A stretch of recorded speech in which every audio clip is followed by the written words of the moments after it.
So welcome to Black Hat Hacking series. So in this video we'll cover about how to use the Trojans on the live internet. As in the previous videos we have already discussed that how to use the Trojans, how to create the Trojans from the ramcos, how to change their icons from the Celestia file binder, and how to bind it with other files like PDFs and other files. Like PDF you can bind with any file basically. You just need to download its icon from the internet and you can bind with a doc file, PDF file, or any one, but the extension would remain exe.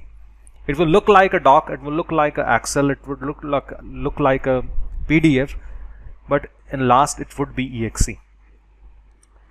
Now the point is, the practical which we have performed last time, it was over the local LAN inside the VMware on a controlled environment. That now we have to learn how to do that practical from the internet so that we can hack any person across the internet, whether he's sitting in Japan, whether in Singapore, whether US, Canada, anywhere. So the requirement to do that is that we need a static IP, public IP. By default what happens is the internet connections which we have in our home, they always have a dynamic IP. Whenever you restart your internet connection, your IP address change. And if you remember, if I go to ramcos again, when we create a builder, we type our IP address here.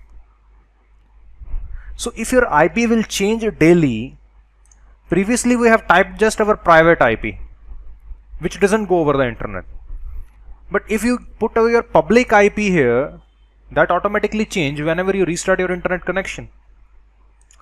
So if you, like for example, today your IP is 185.55.44.67. Suppose that's your IP address which your internet service provider gave you. I'll show you from here how you can check your public IP as well. So if you put it here right now and you create a Trojan with this one and you send it to people, maybe anyone who will double click your file today itself, you'll be able to get his control. But tomorrow if someone will double click, your IP address will change and you'll not be able to receive that victims. So what's the use of that? Nothing. We want is the permanent access, that the victims should keep on connecting to you, whether they double click your file today, whether tomorrow, whether day after tomorrow, anytime. And we should remain their control in our hands.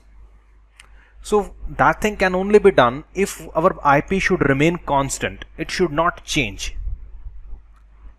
So that thing, how we can do that is, we have two services over the internet. One is you can either use a VPS, either you can use a VPN. Now VPN have a lot of other uses as well, like to protect you on the internet, to protect your IP address, to protect your anonymity, to protect your privacy. So for that perspective it's also used, which we will do later on in this series, that how you can be anonymous so that you'll not be get caught. That's we'll do differently.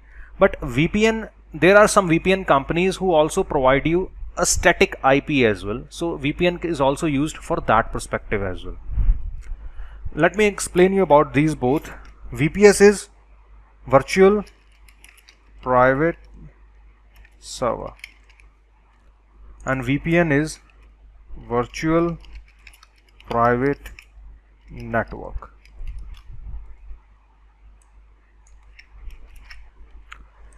So what's the difference between both of them? VPS is a computer or a server running somewhere in the internet. Like there is a company, everyone is familiar with that, GoDaddy, godaddy.com. They provide website hosting, they provide servers, they provide domain names. Like that, there are hundreds of websites basically who provide you web hosting, servers. They're also, you can also relate with them with the RDPs. I hope you'll be knowing the RDPs as well. RDP is a separate term basically, which we call it remote desktop. But in the world of hackers, in the world of hacking basically, what people do is they buy hacked RDPs. Like there are servers on which RDP is enabled, remote desktop is enabled, and you can buy it in just $5, $4, which I'll also show you later on. And they are not reliable. Because if you're using like someone's computer, someone's hacked the computer to hack some another people, like it's not reliable. Maybe they can shut it down, their computer, or maybe they format their computer, so you'll lose all your victims, you'll lose all your effort. So no need to use RTPs. We will remain focused on the VPS and the VPN. VPS is a computer running somewhere over the internet which you buy legally. Like you are paying, for example, $15 per month for a computer like this computer. This is my computer and I will give you on rent. I will put TeamViewer here and I'll give you the control. This computer is running 24/7 and it have a static IP which never change. So you can use my computer and you can use it to hack anyone. You can use it to host your website. You can use for anything you want. Like I'm giving you my computer on rent for whole month 24/7 in just $15 a month. So that's kind of a concept which you can think your mind, but it's not like a normal people who are selling their computers on rent. No, there are companies basically who create in bulk, like they have maybe 100 VPS, 100 computers, 200 computers they are giving on rent. They are basically giving it for website hosting. But we are the people who do not use it for website hosting and we just use it for the hacking perspective. We just put RAM cost there and we start hacking from there. According to me, VPS is more safe because you are not using your computer to hack. You are using some another computer somewhere running in Russia or China to hack somewhere else. And its IP never change. So your IP is daily changing, doesn't matter. You have to connect to VPS and from VPS you can connect to your victims. And from VPS you can hack any of your victims. So your IP is changing, doesn't matter, but the VPS IP is not changing. So that's the VPS, a computer running somewhere on the internet, which you're buying over the rent. Now VPN is a software basically through which you will be able to connect to a VPN company and they will assign a static IP on you, on your computer. So your static IP problem will be solved here, but in last you will be using your own computer to hack, which is little bit risky. I would say not risky, but I would say lesser safe than VPS. That you will be assigned a static IP and then with that static IP you can create a rapcos and you can send it forward to the people and you are using your computer to control the victims. So I'll show you both of them from where you can buy this type of VPSs and how you can use them on the VPN. So you can use any website, you just have to Google it, Windows VPS, and you will see hundreds not thousands of websites to buy a Windows VPS.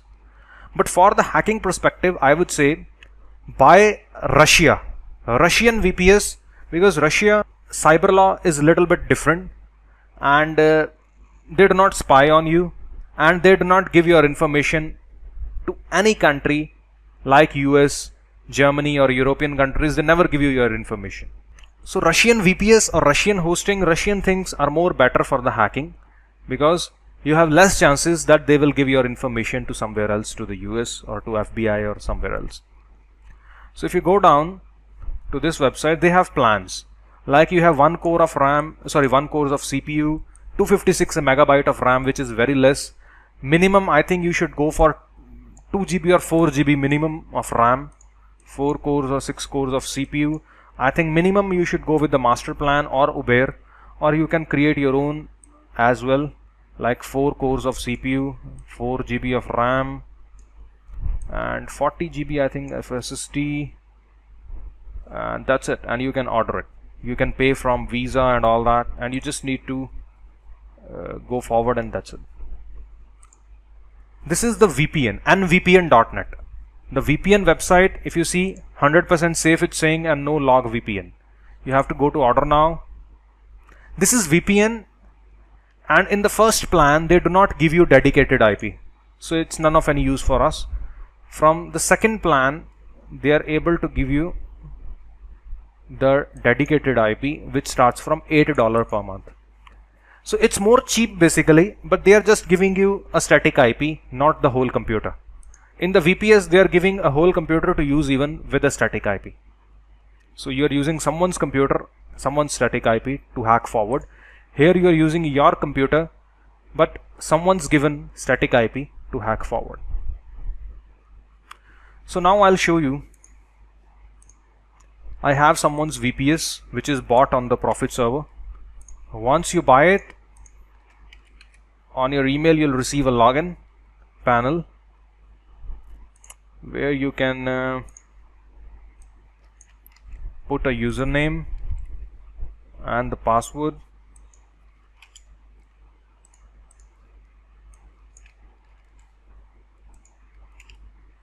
And login.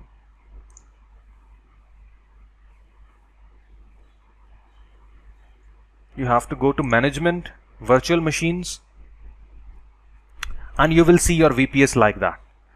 I have bought Windows Server 2012, 4 GB of RAM. If you see, same plan, the last plan, Uber. I think it's $17 or $18, 4 cores, and that's the IP address, static IP of the VPS. It will never change. Now if you think that you want to change the operating system, you can stop the server, you can start the server, you can even reinstall that like you want to, which Windows Server 2008 or 2012 is like Windows 7, so you can install them. It's simple to use. You can also install Linux on your server, and that's it, very simple. Now how you can connect to it? You will also I go to run mstsc, same IP I will type here, and I click connect.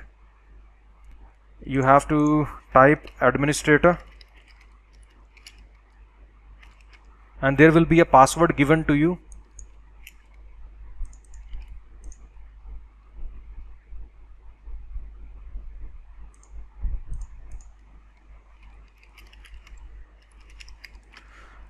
This password would be given differently to you in your email. Let me check what's the password.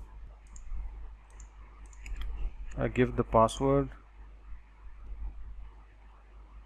and you're connected to this computer. Now this is a VPS. Here, as you can see, we have a ramcos here. We can start the ramcos. We can build a Trojan with this IP, and anyone will double click on the Trojan, you will receive their control here on the server.